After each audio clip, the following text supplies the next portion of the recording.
Let's go live now to Melbourne. The Treasurer, Josh Frydenberg, joins us. Thanks for your time, Treasurer. Are you expecting the RBA to cut rates tomorrow?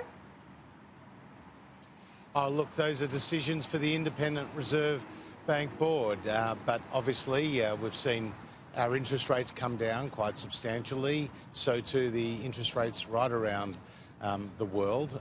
The impact of that has been to help stabilise, I think, the housing market, where clearance rates are now above 70% in the major markets of Sydney and Melbourne, whereas they were around 50% this time last year. And we've also seen prices rise after a period of consecutive months when they fell. So let's just wait and see what they do. As the government, we're responsible for fiscal policy and they're responsible for monetary policy. Have the last two interest rate cuts had that effect of, as you describe it, stabilising the property market, boosting it in Sydney and Melbourne, but it's had the effect on the property market instead of jobs?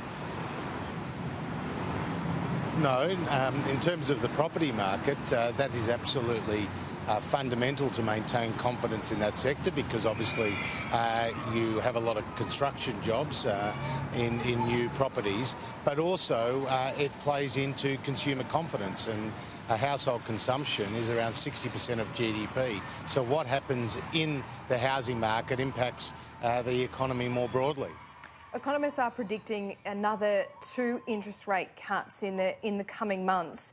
Does this mean we've seen the effect of those income tax cuts come and go? No, they're going to play out for some time. We've already seen more than $17 billion make the way out of the tax office into the pockets of hard-working Australians.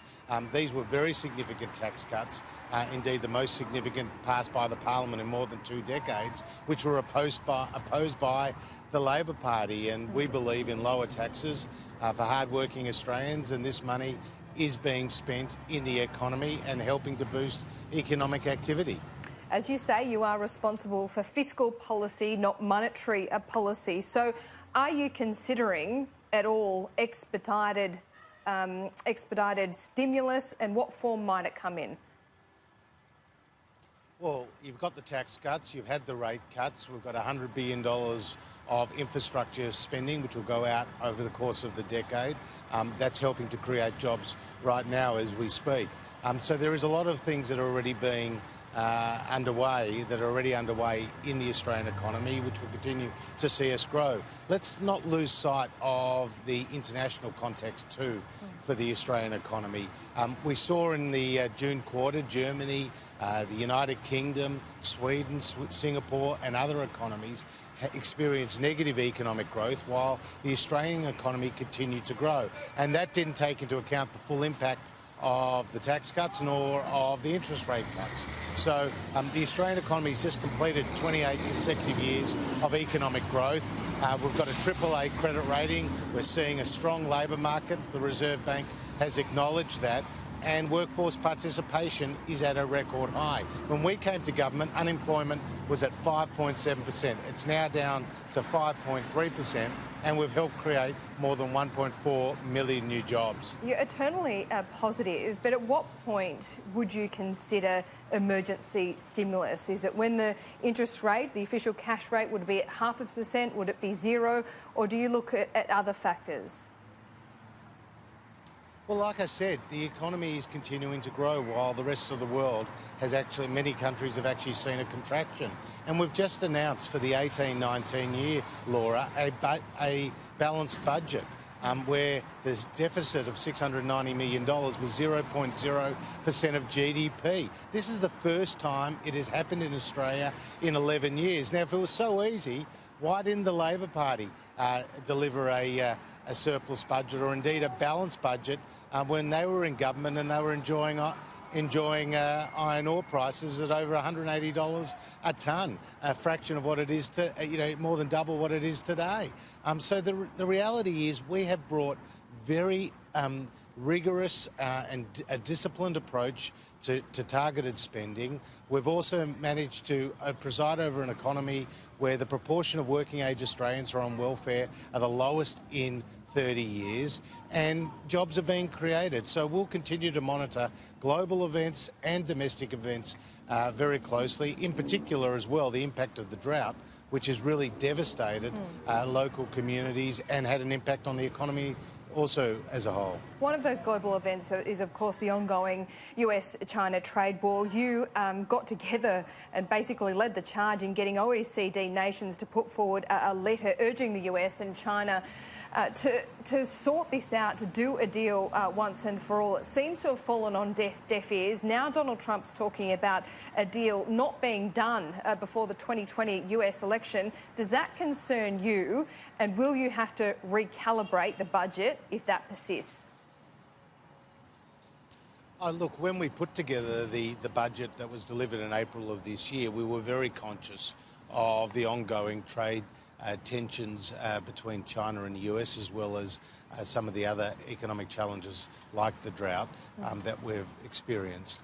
But when it comes to the US-China relationship, our message publicly is the same as our message privately, is that we want the key players to come to the table to negotiate a solution, because having a free, open, rules-based trading system is in everybody's interest. And when you have a tit-for-tat tariff war, it's not just the protagonists that get affected, it's actually the bystanders as well. And 1 in 5 Australian jobs is related to trade. So we really do want a resolution of these differences. Is China still a developing nation?